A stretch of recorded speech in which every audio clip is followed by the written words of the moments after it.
कि जल्द ही बैंकों से मिलने वाला लोन यानी कर्ज और भी सस्ता हो सकता है, क्योंकि आरबीआई यानी भारतीय रिजर्व बैंक रेपो रेट में 0.25% तक की और भी कटौती कर सकता है। 4 से 6 जून के बीच जो ये आरबीआई की एमपीसी मीटिंग होनी है, तो इस बैठक के बाद लोन वगैरह में और भी कटौती हो सकती है। Home loan, personal loan, vehicle loan, गाड़ी वगैरह के लिए सस्ता हो सकता है। ये अपडेट मैंने आपको बताया था, राइट। लेकिन आपको अगर याद होगा तो इसके साथ में मैंने आपको एक और बात बताई थी कि अगर आरबीआई रेपो रेट कटौती करता है और बैंक लोन सस्ते करते हैं, तो उसके पैरेलल बैंक क्या करते हैं, अपनी एफडी, आरडी वगैरह इनके इंटरेस्ट रेट यानी ब्याज दरों में भी कटौती कर देते हैं, है ना। तो अभी तक तो आरबीआई ने रेपो रेट का फैसला लिया भी नहीं, कि इससे पहले ही आज एसबीआई यानी भारतीय स्टेट बैंक, जो कि देश का सबसे बड़ा सरकारी बैंक है, उसके तरफ से अपनी एक स्पेशल आरडी स्कीम पर ब्याज दरें घटाई गई है। यानी लखपति बनने के लिए अब आपको कितना निवेश करना होगा इन नई ब्याज दरों के बाद, क्योंकि ये जो एसबीआई की स्पेशल आरडी स्कीम है, इसका नाम ही लखपति स्कीम ही है, हर घर लखपति स्कीम। तो भारतीय स्टेट बैंक एसबीआई की तरफ से इसकी ब्याज दरों में कटौती की गई है। ऐसे में अब कैलकुलेशन देखिए, आपको अब लखपति बनने के लिए हर महीने 610 रुपए जमा करने होंगे।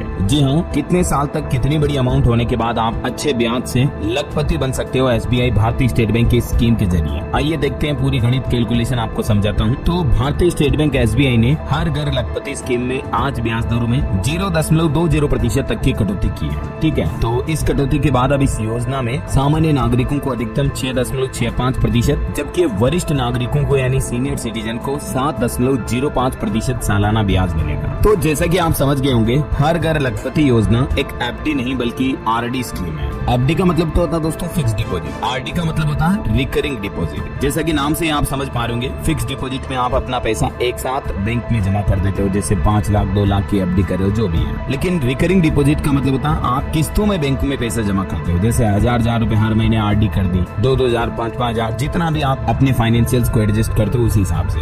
तो ऐसे में दोस्तों एसबीआई द्वारा अब इस आरडी स्कीम पर ब्याज दरों में कटौती के बाद गणित कैलकुलेशन समझिए, अगर आप 10 साल तक हर महीने केवल 610 रुपए भी जमा करते हो, तब भी आपका फंड 1 लाख रुपए का फंड तैयार हो जाएगा। समझ रहे हो, जैसा कि इस योजना का नाम ही है हर घर लखपति स्कीम। तो अगर आप लखपति यानी लाखों में फंड कलेक्ट करना चाहते हो, तो पहला आपका फर्स्ट 1 लाख कलेक्ट करने के लिए आपको हर महीने 610 रुपए जमा करने होंगे। ये देख सकते हैं आप इस टेबल में, 3 साल की आरडी करने पर सामान्य नागरिकों को इसमें 6.5% से भी ज्यादा ब्याज मिल रहा है, 6.55%, जबकि वरिष्ठ नागरिकों को 7.05% तक ब्याज मिलता है। हालांकि लॉन्ग टर्म में इंटरेस्ट रेट थोड़ी और कम हो जाती है, सामान्य नागरिकों के लिए 6.30% और वरिष्ठ नागरिकों के लिए 6.80% हो जाती है। अब आप समझिए, आरडी की ईएमआई यानी किस्त के जरिए आप पहला 1 लाख रुपए अगर 3 साल में जमा करना चाहते हो, तब आपको हर महीने 2510 रुपए जमा करने होंगे, ठीक है। अगर आप 5 साल की करवाते हो आरडी, तो हर महीने आपको 1420 रुपए मात्र जमा करने हैं और 5 साल बाद आपका फंड 1 लाख रुपए बन जाएगा। इसी तरह से और लॉन्ग टर्म वाले पीरियड में अगर आप जाते हो, 10 साल की अगर आप आरडी करवाते हो, तो हर महीने केवल 610 रुपए जमा करने हैं, जबकि ये भी वरिष्ठ नागरिकों के लिए केवल 600 रुपए ही है और आपका फंड 10 सालों में 1 लाख रुपए का फंड तैयार हो जाएगा। तो इस तरह से आप छोटी छोटी अमाउंट कलेक्ट करके अच्छा खासा बजट बना सकते हो।